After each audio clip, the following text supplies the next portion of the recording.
Yanuar, kuasa hukum dari keluarga korban bernama Jumat, warga Bendo Getas Rejo, Grobogan, memberikan keterangan terkait adanya kesalahan pihak Rumah Sakit Yakum Purwodadi yang salah dalam memberikan data kelahiran bayi.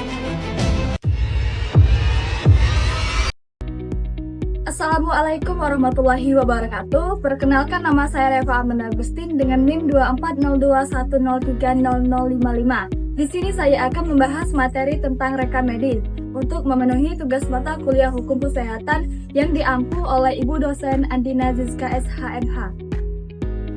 Apa sih rekam medis itu?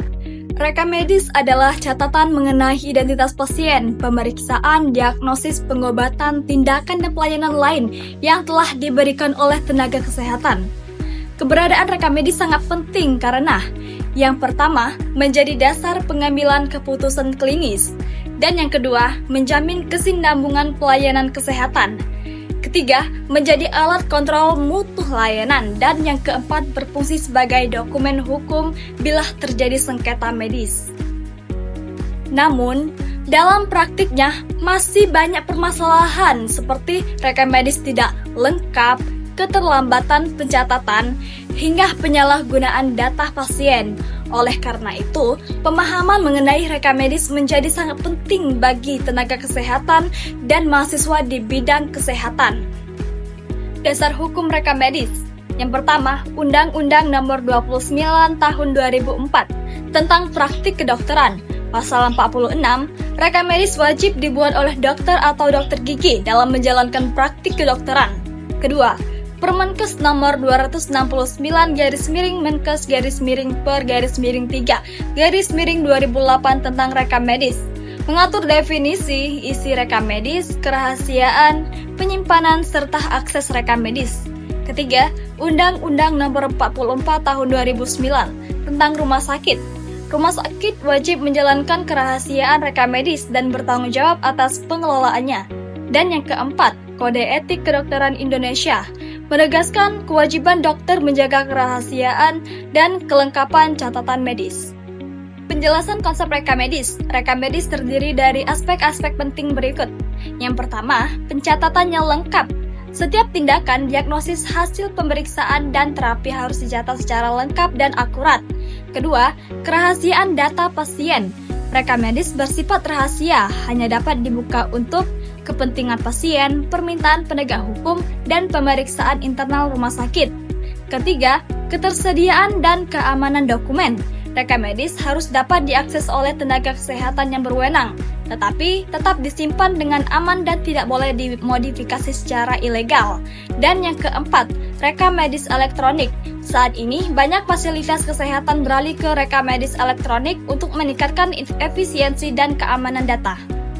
Contoh kasus rekam medis, seperti seorang pasien bernama si A menjalani tindakan operasi di sebuah rumah sakit daerah. Setelah operasi, pasien mengalami komplikasi serius. Keluarga pasien meminta salinan rekam medis untuk tujuan second opinion. Tetapi, rumah sakit menolak dengan alasan bahwa rekam medis hanya untuk kepentingan internal. Selain itu, ketika perkara ini dibawa ke pengadilan, ditemukan bahwa rekam medis pasien ternyata tidak lengkap. Beberapa tindakan dan hasil pemeriksaan dan tidak dicatat. Dari kasus tersebut, terdapat beberapa pelanggaran hukum. Yang pertama, pelanggaran Permenkes nomor 269 tahun 2008, pasal 12 menyatakan bahwa pasien berhak mendapat ringkasan rekam medis. Rumah sakit melanggar hak pasien karena menolak memberikan resume medis. Kedua, pelanggaran Undang-Undang Praktik Kedokteran. Pasal 46, dokter wajib membuat rekam medis lengkap dan akurat. Temuan rekam medis yang tidak lengkap merupakan pelanggaran administratif, etis, bahkan dapat menjadi bukti kelalaian. Dan yang ketiga, dampak hukum. Dalam berbagai putusan, kasus malapraktik analisis simulatif, rumah sakit dapat dianggap lalai karena tidak mengelola rekam medis sesuai standar. Rekam medis yang tidak lengkap dapat memberatkan posisi hukum tenaga kesehatan karena dianggap tidak melakukan tindakan sesuai standar. Jadi, kesimpulannya, rekam medis merupakan dokumen vital dalam pelayanan kesehatan yang memiliki fungsi administratif, klinis, akademis, serta hukum. Pengelolaan yang tidak sesuai standar dapat merugikan pasien dan tenaga kesehatan. Oleh karena itu, rekam medis harus dibuat lengkap, disimpan dengan baik, serta dijaga kerahasiaannya.